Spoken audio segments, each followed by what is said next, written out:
हर हर महादेव दोस्तों, स्वागत करते हैं आपके अपने चैनल में। आज बात करेंगे भगवान जब आपकी परीक्षा लेते हैं तो आपके साथ क्या क्या होने लगता है। बहुत बार बहुत सारे भक्तों और साधकों के साथ ऐसी ऐसी घटनाएं घटित हो जाती हैं जिससे वो बिल्कुल ही टूट जाते हैं और भगवान के ऊपर से उनका विश्वास हट जाता है या फिर वो नास्तिक बन जाते हैं, भगवान को नहीं पूजते हैं। और बहुत जगह तो मैंने ऐसा देखा है कि वो इतने ज़्यादा परेशान हो जाते हैं कि भगवान की जो तस्वीर होती हैं, मूर्तियाँ होती हैं, उनको किसी मंदिर में रख के आ जाते हैं या फिर गुस्से में आकर के नदी नाले में उसको फेंक आते हैं, डाल आते हैं।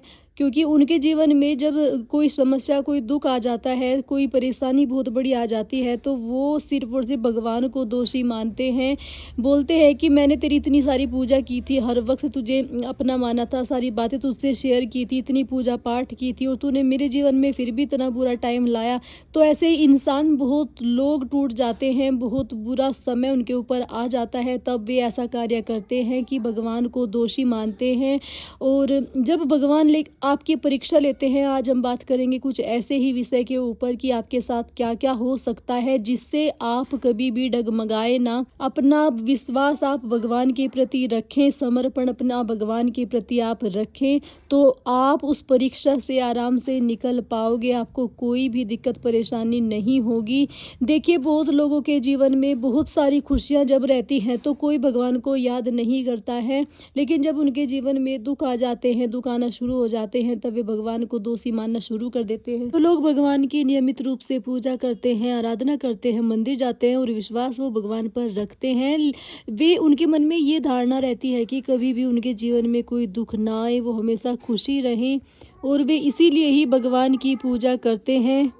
हर इंसान ये चाहता है कि वो हमेशा खुशी रहे, सारी इच्छाएं, सारी मनोकामनाएं उनकी पूरी होती रहें। तो जब आप अपने हिस्से में सुख ही सुख चाहते हैं और सारी मनोकामना आपकी पूरी हो ये चाहते हैं, तो अगर जो आपके हिस्से के दुख हैं, जो आपके कर्म में लिखा हुआ जो दुख है, उसको कौन भोगेगा, इस बात को भी आपको सोचना और समझना बहुत ही ज़रूरी है।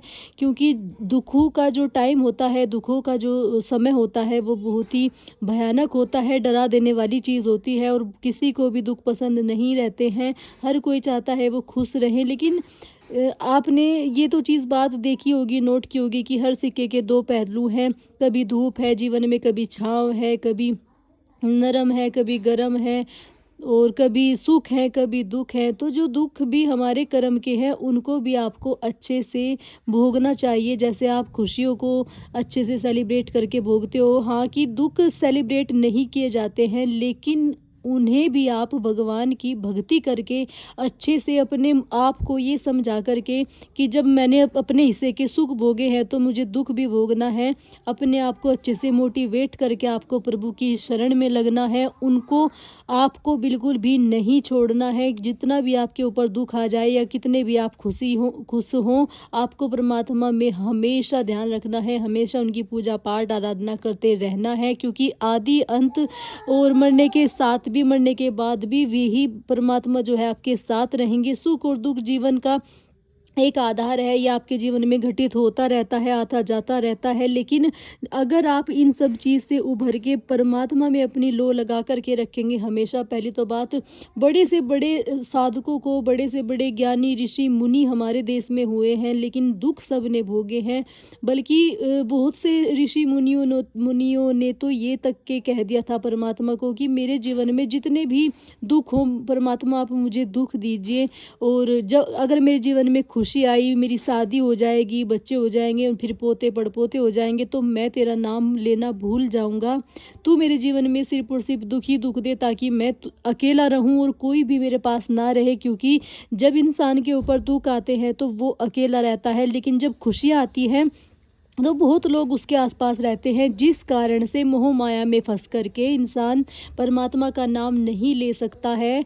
उसी तरीके से अगर आपके जीवन में दुख रहेंगे तो आप अकेले रहेंगे, अकेले जब आप रहेंगे तो आप परमात्मा का नाम ज़्यादा ले पाएंगे, उससे आप ज़्यादा जुड़ पाएंगे, उसकी हर एक रणनीति को आप अच्छे से समझ पाएंगे। उसकी क्या नीति है, सॉरी रणनीति मैंने बोल दिया, उसकी हर एक नियति को आप अच्छे से समझ पाएंगे। सुख भोगने में आपको जितना आनंद आता है, उसी तरह जैसे आपके जीवन में बहुत ज़्यादा दुख हो तब उसके बाद आपको सुख प्राप्ति हो, तो इतना आनंद आपको आएगा आपकी आत्मा को, क्योंकि आपने बहुत अगर दुख देखे हैं और उसके बाद आपको सुख की प्राप्ति हुई है तो वो परमात्मा की तरफ से आपको गॉड गिफ्ट होता है। आप सारी परीक्षाओं में उत्तीर्ण होते हो उसकी, क्योंकि परमात्मा हर अपने भगत की परीक्षा लेता है, चाहे छोटे दुख दे करके ले ले, चाहे बहुत बड़े दुख लेकर के ले ले, लेकिन हर दुख के बाद सुख भोगने में जो आनंद आपको आएगा वो सृष्टि के किसी भी चीज़ में नहीं होता है, क्योंकि